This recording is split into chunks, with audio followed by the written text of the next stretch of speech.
ಇವತ್ತಿನ ವಿಡಿಯೋದಲ್ಲಿ ನಾನು ವಿಟಮಿನ್ ಡಿ ನಮಗೆ ಎಲ್ಲಿ ಸಿಗುತ್ತೆ, ಹಾಗೆ ಯಾಕೆ ಬೇಕು, ಹಾಗೆ ಕಡಿಮೆ ಆದರೆ ಏನಾಗುತ್ತೆ ಅನ್ನೋದನ್ನು ಹೇಳ್ತಾ ಇದ್ದೀನಿ.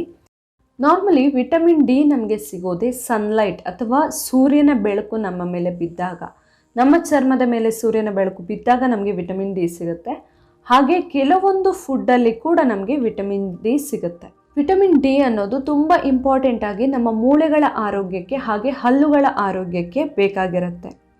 ಅದರ ಜೊತೆಯಲ್ಲಿ ನಮ್ಮ ಇಮ್ಯೂನ್ ಸಿಸ್ಟಮ್ಗೆ, ಅಂದರೆ ನಮ್ಮ ಇಮ್ಯುನಿಟಿ ಏನಿರುತ್ತೆ ನಮ್ಮ ಬಾಡಿಯಲ್ಲಿ, ಇಂಟರ್ನಲ್ ಬಾಡಿಯಲ್ಲಿ, ಅದಕ್ಕೆ ಕೂಡ ಬೇಕು. ಜೊತೆಯಲ್ಲಿ ನಮ್ಮ ಬ್ರೈನ್ ವರ್ಕ್ ಮಾಡೋದಕ್ಕೆ, ಕರೆಕ್ಟಾಗಿ ವರ್ಕ್ ಮಾಡೋದಕ್ಕೆ, ಹಾಗೆ ನಮ್ಮ ನರಮಂಡಲ ಏನಿರುತ್ತಲ್ಲ ಅದು ಕರೆಕ್ಟಾಗಿ ವರ್ಕ್ ಮಾಡೋದಕ್ಕೆ ಕೂಡ ವಿಟಮಿನ್ ಡಿ ತುಂಬ ಇಂಪಾರ್ಟೆಂಟ್ ಆಗಿ ಬೇಕಾಗುತ್ತೆ.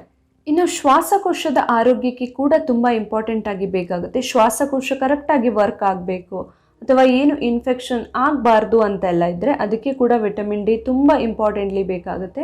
ಜೊತೆಯಲ್ಲಿ ಡಯಾಬಿಟಿಕ್ ಪೇಷಂಟ್ಸ್ಗೆ ಕೂಡ ಬೇಕಾಗುತ್ತೆ. ಯಾಕಂತ ಹೇಳಿದರೆ ಈ ವಿಟಮಿನ್ ಡಿ ಅನ್ನೋದು ನಮ್ಮ ದೇಹದಲ್ಲಿ ಇನ್ಸುಲಿನನ್ನು ರೆಗ್ಯುಲೇಟ್ ಮಾಡುತ್ತೆ. ಅದರಿಂದಾಗಿ ಕೂಡ ಡಯಾಬಿಟಿಕ್ ಪೇಷಂಟ್ಸ್ಗೆ ವಿಟಮಿನ್ ಡಿ ಅನ್ನೋದು ತುಂಬ ಇಂಪಾರ್ಟೆಂಟ್ ಆಗಿ ಬೇಕಾಗಿರುವಂತಹ ಒಂದು ವಿಟಮಿನ್.